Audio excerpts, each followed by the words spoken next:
Guys, buyers are canceling on new construction contracts. In this video, I'm gonna tell you why they're doing this and what this means for you if you're also considering new construction. Maybe you're under contract on a new home, or maybe you're looking at existing inventory in the market. If you're a buyer, a seller, or an investor in this market, this is gonna be very important information for you, and I cannot wait to share it with you.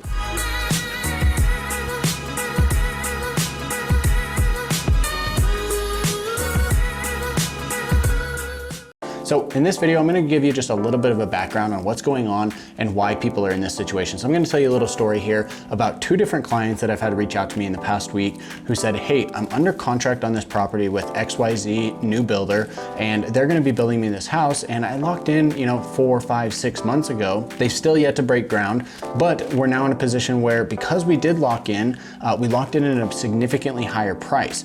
Now, the reason why this is an issue is because now the market has started to shift, inventory has become more abundant, interest rates have gone up, things have really changed over the last couple months. So these buyers have locked in at pricing that was set 3, 4, 5 months ago, and now that pricing is actually significantly lower. A lot of these buyers do have deposits on the line that they potentially stand to lose if they end up backing out of that contract. But I've been telling people, hey, if you're planning on spending, let's say $700,000 for a home, and that's what you're locked in at, you might be able to get that same home in a different community with the same builder, but at a much lower price. In fact, I just had this happen with a client who was able to get a better home with more square footage and in a better location, all for about the same price as what they were gonna pay before. So they're getting a better house at the same price. Yes, they do have to walk away from about a $10,000 deposit, but that's gonna be worth it for them in the end because they're gonna save a lot of time on their commute. They're gonna have a property that's going to appreciate better, and they're gonna get a bigger and better house overall. So this is one thing that I'm seeing a lot of right now in this market,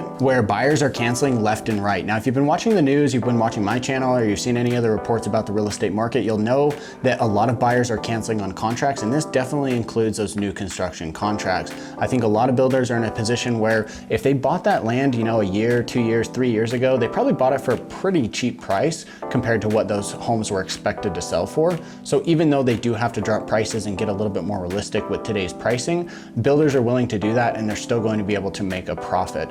Now, what that means for you, if you're a buyer in this market, you might be looking at this thinking, hey, maybe I should lock in on new construction right now, maybe I shouldn't. We're gonna talk about some of those pros and cons to each different scenario. But first I wanna start with, if you are locked into new construction, just like this story I just told of one of my clients, you might wanna consider looking at other options. If you haven't been out in the market looking at what's being offered up today, it might be worth doing so. Although you're gonna be, relatively emotionally attached to your current builder, to your current home, it might be worth looking at other options because it could be the difference of $50,000 to $75,000 worth of value just for potentially making a switch.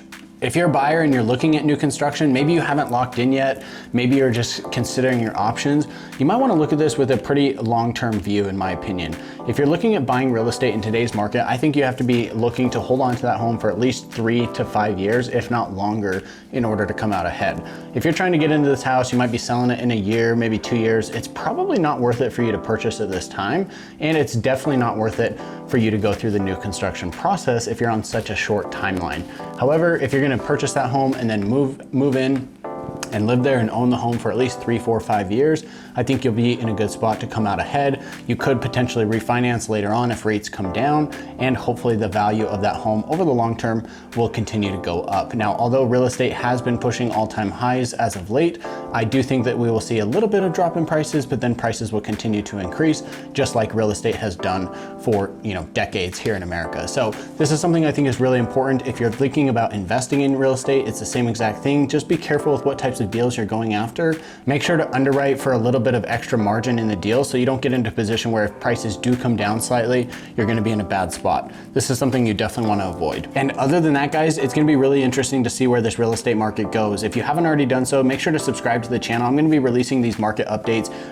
Sometimes I'm doing a couple of videos per week. Other times it might be just 1 or 2, but I'm gonna be releasing more of these market updates. So if you found this information helpful, make sure to subscribe to the channel so you get notified of those new and upcoming videos. videos, and also consider sharing this video with a friend or a family member who's interested in learning more about what it's like to live, eat, sleep, work, and play here in Salt Lake City. With that said, reach out to me if you're thinking about buying, selling, or investing in real estate. I'd love to hear from you. My information is in the description box below. I've had people from all across the world reach out, and also people right here in my own backyard reach out, say, hey Cody, I need some help with finding a house, let's do this, or I need some help selling my house. That's all stuff that I love to do. I cannot wait to hear from you. And with that said, guys, we'll catch you in the next one.